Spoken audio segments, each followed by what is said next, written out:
Through history, there have been warships that have proven themselves very effective in combat. They achieve legendary status and carry the hopes and pride of their home countries. If they're lost gloriously in battle and cemented in legend. But the 5 ships I'm about to tell you about are not among them, be it from poor design, bad operation, or just plain old bad luck. Ladies and gentlemen, I'm your friend Mike Brady from Oceanliner Designs, and this is the true story of 5 of the worst warships from history.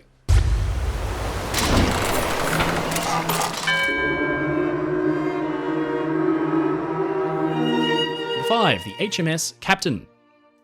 This is actually possibly the warship with the least original name on this list. Actually, no, there's a way funnier one later on. The HMS Captain originated from a pretty awkward time in the Royal Navy. It was at that weird stage where sailing ships were being phased out and replaced with steamships, but nobody really knew what they were doing. The technology was new and designers were just trying to catch up. Ships' guns for generations had fired cannonballs, which were made out of solid iron. These were really effective on sailing ships made out of wood, because the iron balls would punch straight through and then shower the crew inside with deadly splinters and shards of timber. By the mid-1800s, though, ships now had iron sides, so the cannonballs just bounced off. And so began the ever-evolving war between armour and guns, and for the longest time, armour was winning, because guns just weren't powerful enough yet. In the late 1860s, the British developed a need for a powerful, protected warship that could bombard enemy shorelines with impunity. They'd used bomb ships before for decades. They had a big mortar on deck that fired explosive shells at the enemy. These were actually used to firebomb Copenhagen in 1807, which is a legendary story of British ridiculousness, which we'll talk about at a later date in more detail. But in 1869, the HMS Captain was proposed to update the concept and introduce a new generation of shore bombardment. Hilariously, the ship had actually been inspired by this raft named the Lady Nancy. It had been used during the Crimean War because no suitable shore bombarding ship was available. HMS Captain would change all of that. Or at least it was supposed to. The ship's gimmick was that it housed 2 massive rotating turrets low down in the hull, each with a pair of 12-inch guns as well as a pair of 7 inches, and credit where credit's due, this thing just looks awesome. Not only that, but it was crazy modern. She had been powered by steam engines mainly and featured not 1 but 2 propellers. It'd be another 20 years before an express passenger liner would mount twin screws like that. It gave the captain a blistering 15-knot top speed in an era when other steam-powered warships could only manage about 10 or 12. But beneath the beautiful exterior, and gosh, it's pretty in a weird way, and the modern amenities, there were huge underlying problems with the HMS Captain. For one, the turrets had to be mounted down so low because ships of the era still needed rigging and sails for additional speed, and in case their unreliable engines gave out. All that rope and sail got in the way of the guns when they tried to fire, so by mounting the turrets way down low in the hull, there'd be no issue. The amount of rigging was also reduced by installing tripod masts, so they'd be well supported and wouldn't need all that bracing and wiring just to stand up. The ship's designers figured that Captain would need a very low freeboard, which is the distance between the ship's exposed upper deck and the waterline in a normal sea. This could present a serious problem, and even flooding.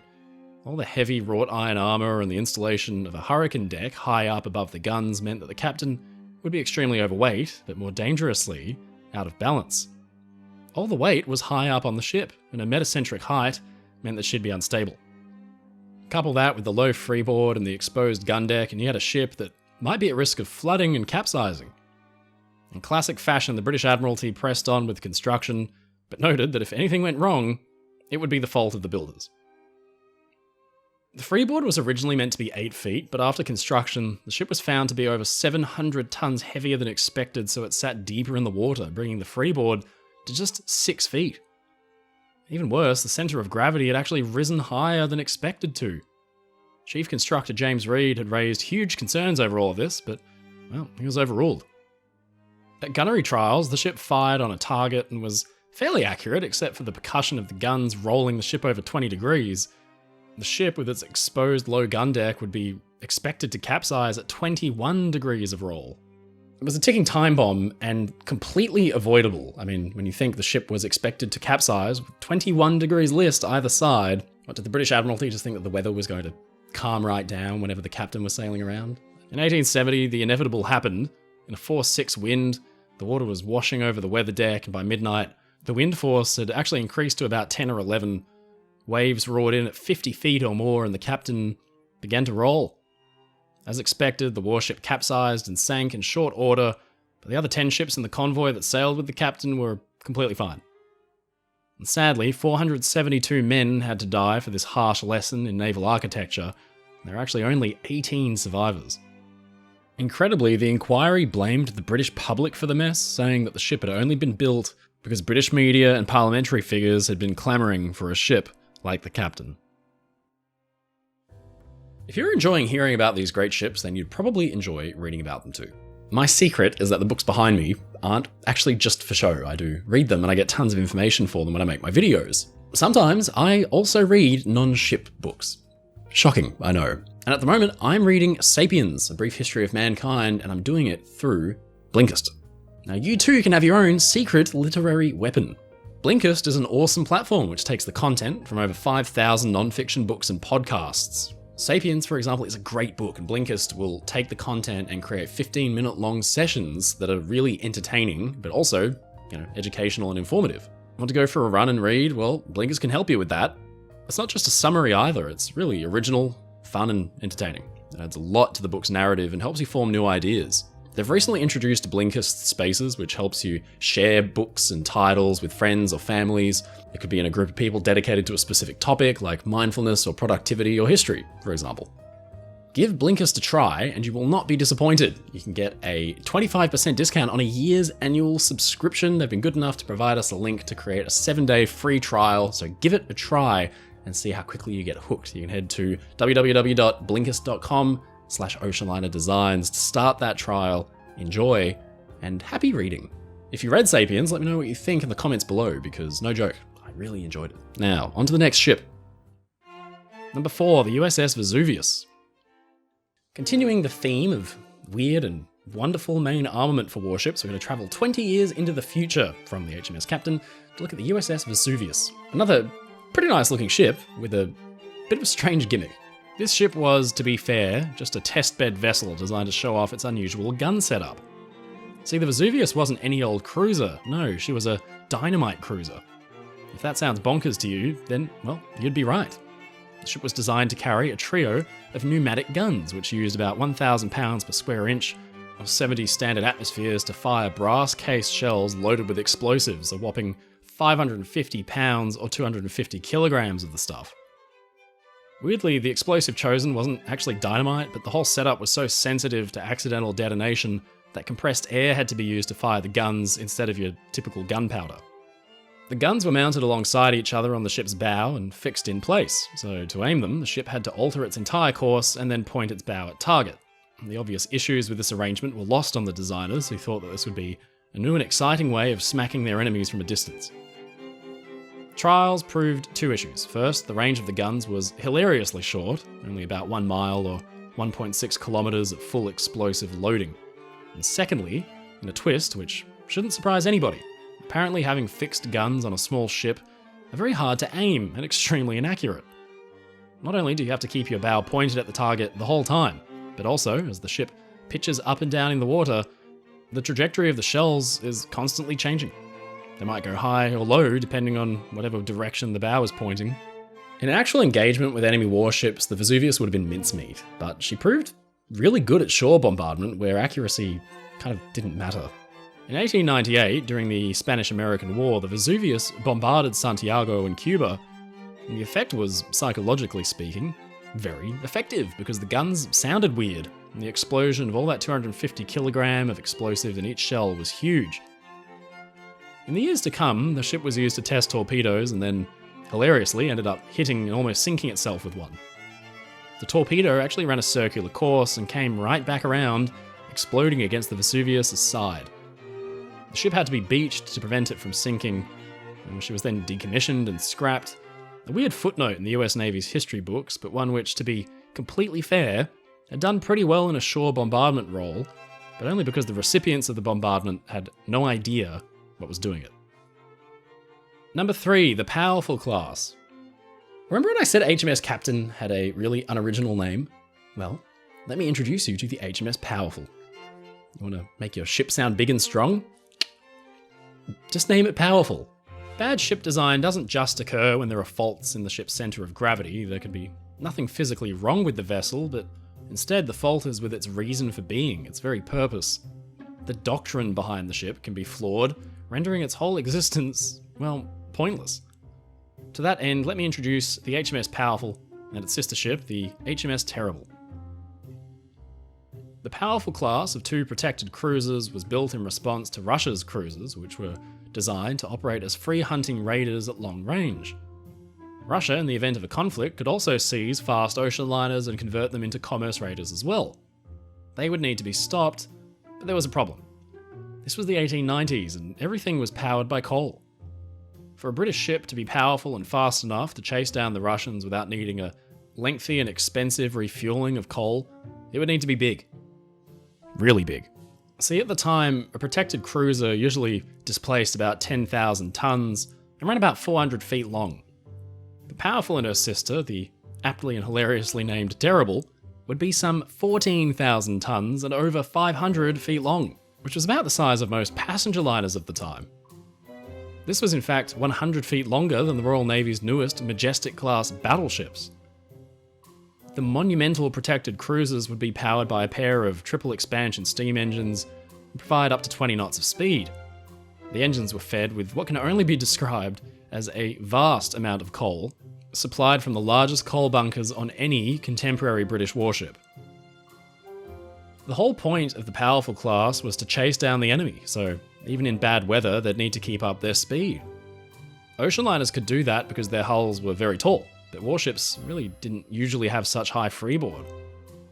Well, Powerful's designers modelled the ship's hull more after something like the Kaiser Wilhelm de Grosse, with a towering bow which soared high over the water. Seriously, this thing is crazy tall, just look at those little guys up there. The Powerful class carried almost 900 crew, which was also the largest amount of men on any Royal Navy ship at the time. The ships were designed to meet the Russian Navy head-on, but the battle never came.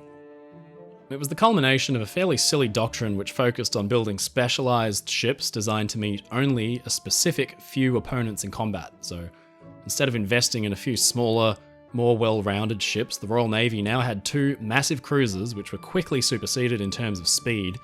And even worse than that, they lacked sufficient storage for high-caliber guns, so their armament was criticised from the start. Only 2 of these monsters were ever actually built, because even at the height of its power, the Navy of the British Empire found them to be too expensive.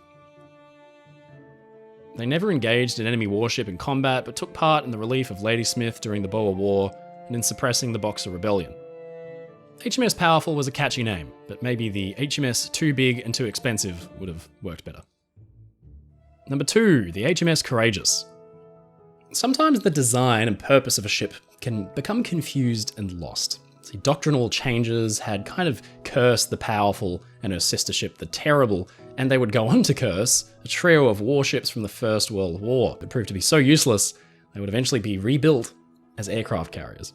In World War I, First Sea Lord John Fisher figured that the best way to end the war was to invade the Central Powers on Germany's Baltic coast.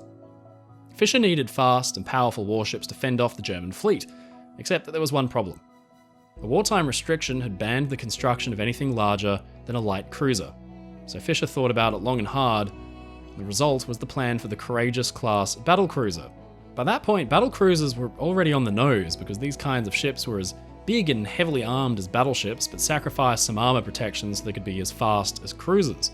A few of them had been spectacularly lost at the Battle of Jutland, and the whole concept had been kind of disproved. But Courageous would take this whole concept to the next level. She'd be armed with the same kind of 15-inch gun that you'd find on a battleship, except she would have almost no armor at all. Despite being 786 feet or 239 meters long, the ship's waterline belt armor, which was the stuff expected to protect the ship's critical machine spaces and magazines, would be no more than 3 inches or some 7.6 centimeters thick. Now, by contrast, most battle cruisers were actually double that, and the British battleship Iron Duke had belt armor 4 times thicker and was over 100 feet shorter, presenting a smaller target. The whole thing was a rush job. Courageous would be the first large Royal Navy warship to have geared steam turbines, but her designers just took the same installation used on a smaller class of ship, the light cruiser, and then used 4 instead of 2. In all fairness though, the result was pretty good. The ship boasted a top speed of 30 knots, so at least she was fast. But that's kind of where the good news ended. Being 780 feet long, the ship presented a massive target to enemy warships, and anything firing a gun bigger than 9 or 10 inches could punch holes straight through it. And even worse, Courageous's armament was kind of pitiful. I mean, yeah, she had guns as big as those found on battleships, but only 4 of them, in 2 turrets. With one well-aimed hit, half of Courageous's main guns could be knocked out of action. In the end, 2 were built, with a third half-sister, and they did participate in combat during the First World War, but once hostilities ended, the British were in an odd spot. Restrictions on warship tonnage agreed on at the Washington Naval Treaty resulted in the scrapping of many older battle cruisers and ships, so Courageous and her sisters were on the chopping block, but there was an allowance for converting existing ships into aircraft carriers. With their blistering pace but total lack of armour, the Courageous would kind of have little use in an open ocean engagement with more heavily armed enemies, so they were put forward as candidates for conversion. They were turned into aircraft carriers, and when they re-emerged in the late 1920s, they were almost unrecognisable from before. In the Second World War, Courageous was sadly lost when she was torpedoed by a German submarine, and then Glorious, the second sister, was sunk by gunfire from the German warships Scharnhorst and Gneisenau. Only the third and final ship, Furious, which was really more like a half-sister, survived and was scrapped in 1948. Number 1, the William D Porter. Our final ship was one of a series of an extremely successful design, probably the best destroyer class of the Second World War, the Fletcher class. There was absolutely nothing wrong with this ship's design, but it makes its way onto this list because it suffered from something a little harder to quantify. Extremely bad luck. The ship's life started out normally enough, and nobody could know what scale of ridiculousness this ship would get up to in its lifetime. She was completed during wartime in 1943 and went through the usual run of trials before being assigned to the Atlantic Station. In November that year, the brand new battleship USS Iowa was tasked with carrying the US President Franklin Roosevelt to the Cairo and Tehran conferences, and the William D Porter would be one of the escorting destroyers. She set out of harbour, and apparently her anchor caught on a sister destroyer alongside, tearing off the rail and the lifeboat mounts. This story may be apocryphal, but what happened next certainly isn't. Rendezvousing with Iowa and sailing alongside the next day, a depth charge from the Porter broke free of its mount, rolled into the ocean, and exploded, creating a panic. The Iowa and the other escorts broke up into a furious zigzag course, fearing that they were under attack. Then, the ship suffered a boiler tube failure and fell out of formation while it was being fixed. The next day, gun drills were held and balloons were shot at with anti-aircraft guns. Next, the torpedoes would be tested, but to their horror, the crew of the William D Porter discharged a real, live torpedo directly at the Iowa, which seemed not to notice. In a panic, the Porter tried to signal the Iowa to warn them, but they're under strict radio silence orders and tried using their signal lamp instead. Except the signalman bungled it, first misidentifying where the torpedo was coming from and then abruptly announcing incorrectly that the Porter was reversing. The Iowa, no doubt with its crew very confused, continued on until, out of desperation, the Porter just broke radio silence and warned the battleship. In response, the Iowa entered an emergency turn and avoided the torpedo. It exploded well astern of the battleship, and legend has it that the Iowa's guns trained on the William D Porter, and from then on most friendly ships would greet the Porter with the signal, "Don't shoot, we're Republicans." The ship and its crew were ordered to Bermuda for a full inquiry, and one of the torpedo men was sentenced to hard labour, although Roosevelt intervened and the sentence was commuted. The rest of the destroyer's career was full of ups and downs. It proved very capable at shooting down enemy aircraft, but didn't score any hits on enemy warships. In the Battle of Okinawa, the ship would swat no fewer than at least 5 enemy planes from the sky, and fired some 8,500 rounds of 5-inch ammunition within 4 days. She may have damaged another friendly, the sister destroyer the USS Luce, but that's not been confirmed. But sadly for the Willie D, as she was affectionately known to her crew, the end was near. One day, an enemy aircraft was spotted. It was a kamikaze, which made a direct beeline for the destroyer. Porter's skilled gunners got to work and shot the Japanese plane down, and then the Porter suffered one final, fatal piece of bad luck. The plane crashed short and then sank below the destroyer, and then exploded. Pounds and pounds of high explosive had been packed into the Japanese bomber, and it all went up at once directly beneath the ship. William D Porter was lifted out of the water by the force of the blast, and her back was broken. Fire broke out, steam lines were severed, Her crew struggled for 3 hours to save the ship, but she began to lean over. USS William D Porter was abandoned and sank, albeit with no casualties. It was the end of a singularly bizarre career, one tarnished with bad luck and incidents of friendly fire, cementing the William D Porter's place in history as one of the unluckiest and worst performing warships of history. Although it was apparently really good at, shooting down airplanes, so that's something at least.